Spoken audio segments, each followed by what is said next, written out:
right, welcome to this edition of our Running with the Mustangs, the show that is dedicated to the people, places, and things going around at Strongsville High School.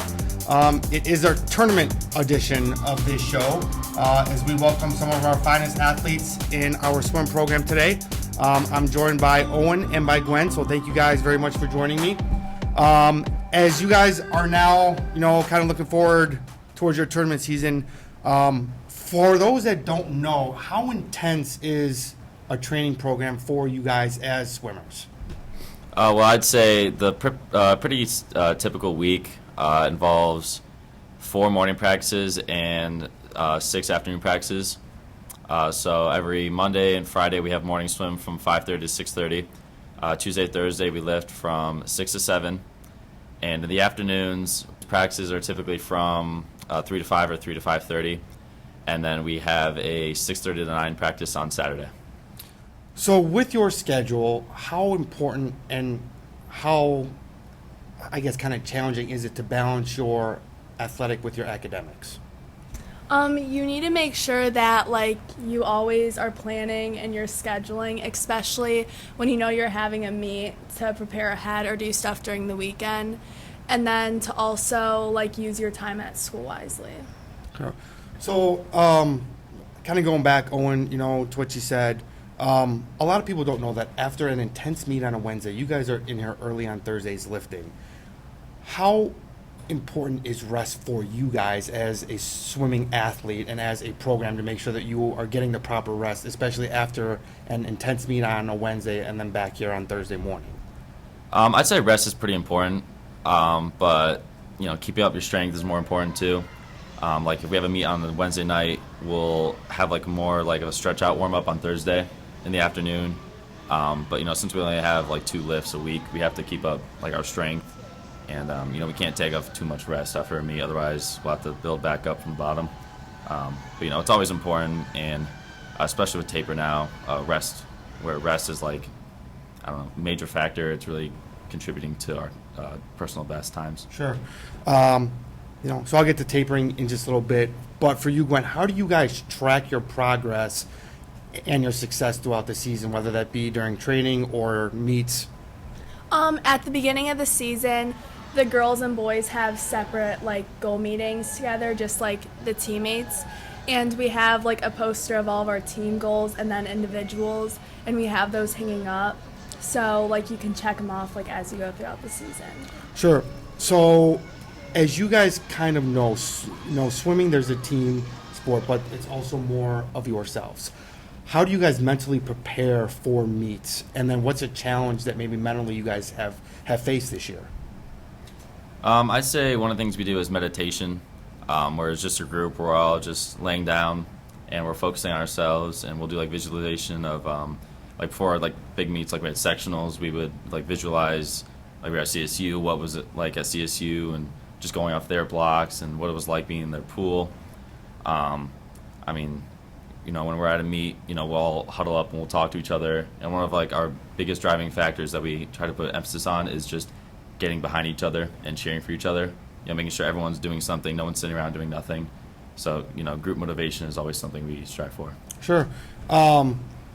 So going back to tapering, Gwen, for those that are not familiar with the sport, what is tapering? So we have our normal practices, and then 2 weeks normally before the big meet, you start to go back on the amount of swimming. Practices start to get a little bit easier. You do more sprinting and then a lot of easy to go with it. So it's kind of just resting, and then this is the time where you're really taking care of your body and you're really making sure you get the sleep in.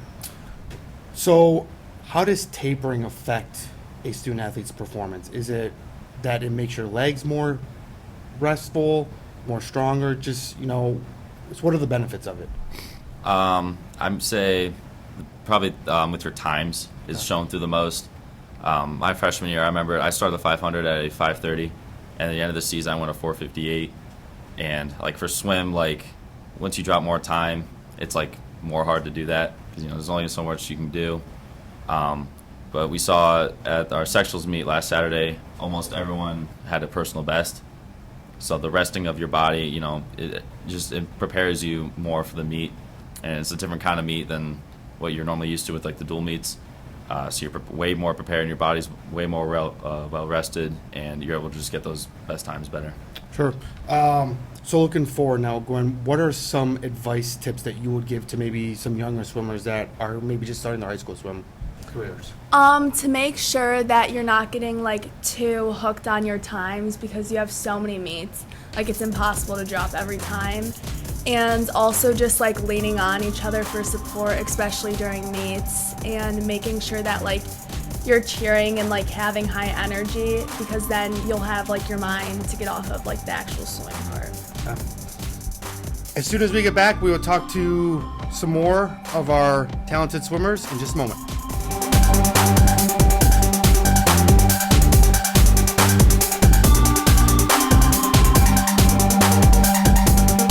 I'm joined by two more of our talented swimmers as they are getting ready to head off to our district tournament.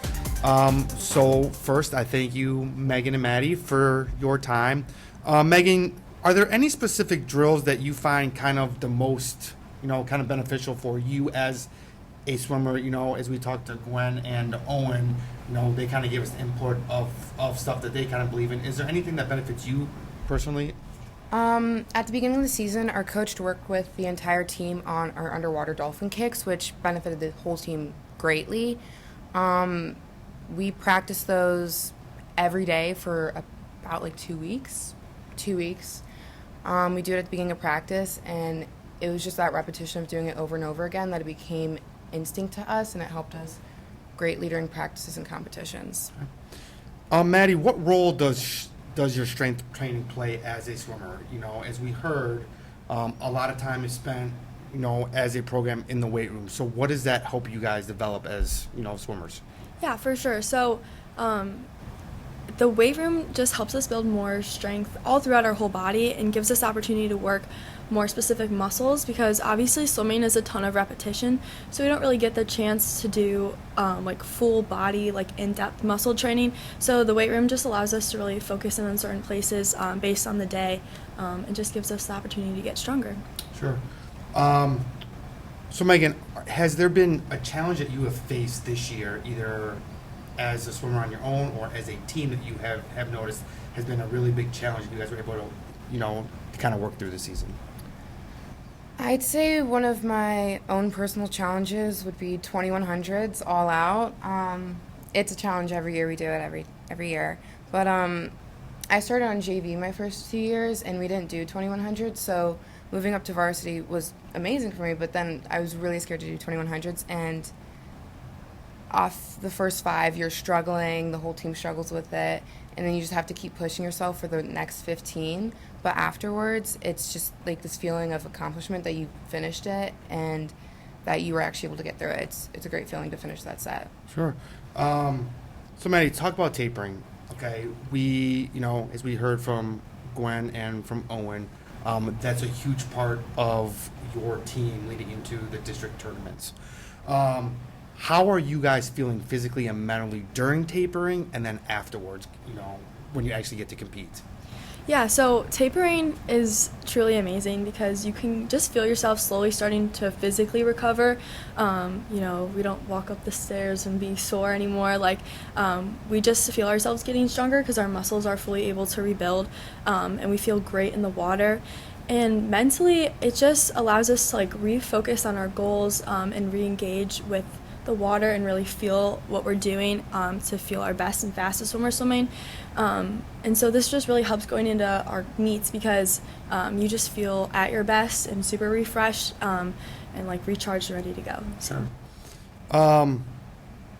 So Megan, how do you adjust your training intensity and volume during tapering? So during tapering, the first day or so, you're not going to notice you're immediately on taper. The practice is going to kind of stay the same, but we lower the amount of laps we're doing and everything. Our miles go down, and the intensity of it itself goes down throughout the weeks leading up to the day before our meet. The day before our meet, we swim for about 30 minutes, I would say. I think we swim 30 minutes throughout our 2-hour practice. So it just goes down drastically. That way we can just like Maddie said, rebuild our muscles so we can feel ready to go into our meet. Sure. So to wrap it up here, Maddie, what's on the schedule for the rest of this week, and then Saturday's obviously the big district meet. Yeah, so this week we just have afternoon practices every day after school from 3 to 5, but the amount of time we're actually swimming will shorten up, and we will likely get out of practice early too for the remainder of the week. And then Saturday's districts, so we have girls swim in the morning, and then boys are in the afternoon, and it's just like the normal meet, and it's a super exciting day for us. The girls and the boys both spend the night at a hotel the day before, so it's just spending time together, getting everyone hyped up so we can go and crush our races. Well, I wish you both the very best of luck. I look forward to seeing you guys in Canton. And you can catch all of the swimming action on our website at www.strongsvilleathletics.org. As soon as we return, a student leadership group is going to talk to us about very important things that they are doing around the school. Thanks.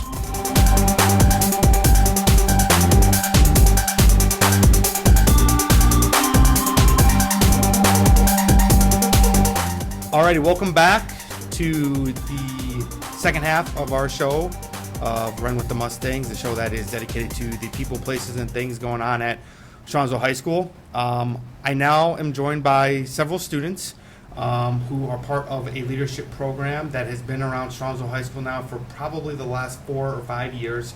And it's a very important leadership program.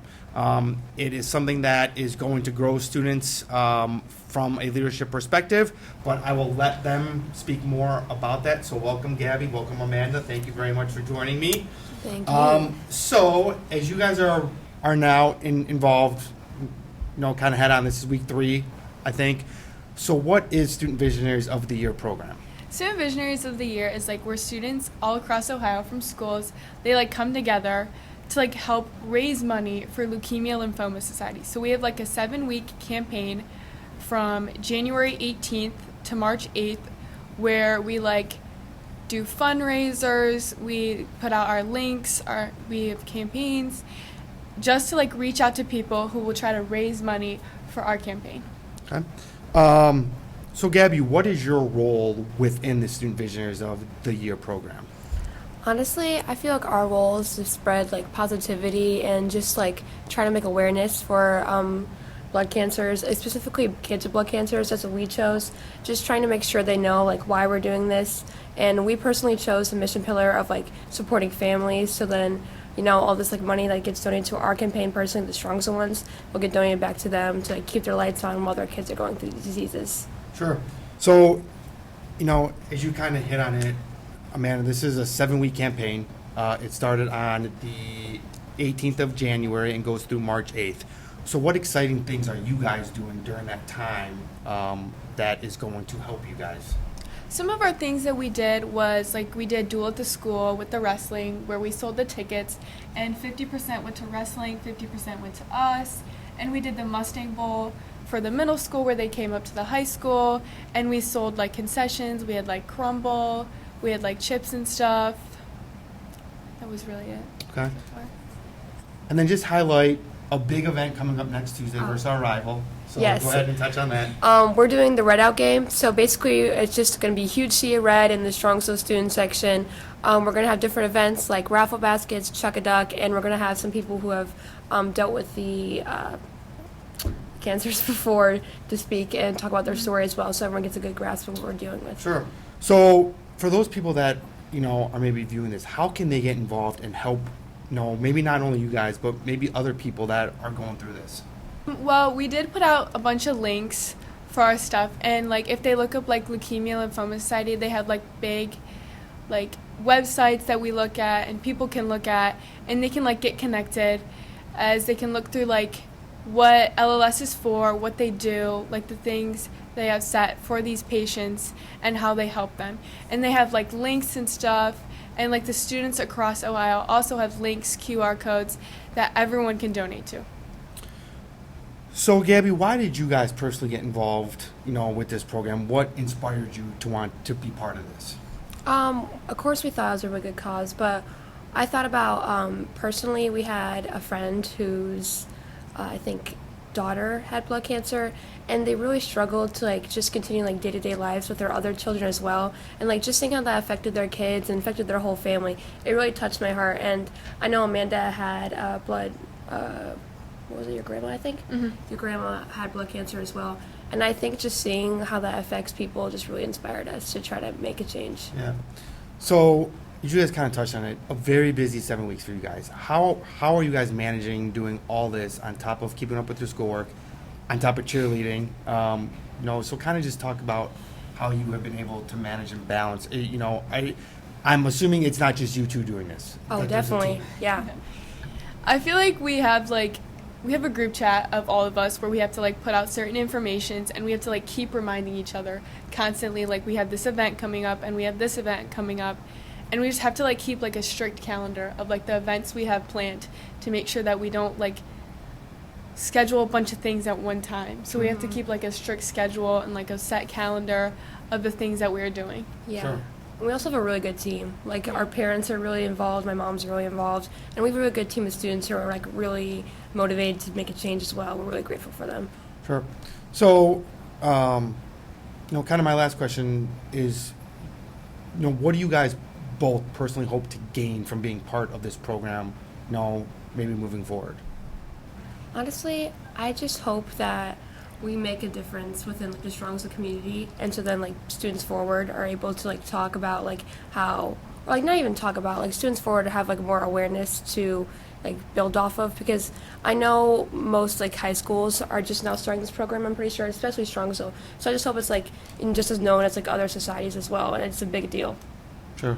I agree with Gabby, like getting it out and getting people to like support it more and like getting to know it more as they can donate more, as they start to understand like more of what it's about and why we're doing it, and help the students understand why we're doing it and get them to get involved. Yeah, like motivation throughout all the student body. Well, I do greatly appreciate you guys' time. I do know how much effort and work, is spent on these 7 weeks. So I wish you guys luck. If you want to get involved, feel free to reach out to Strongsville High School, and we can get you in touch, with our team here. There's also going to be a QR code that is going to be present that will give you a lot more of the information that you might need. And I look forward to seeing all of you guys at our wet out game on the 18th against our rival Brunswick.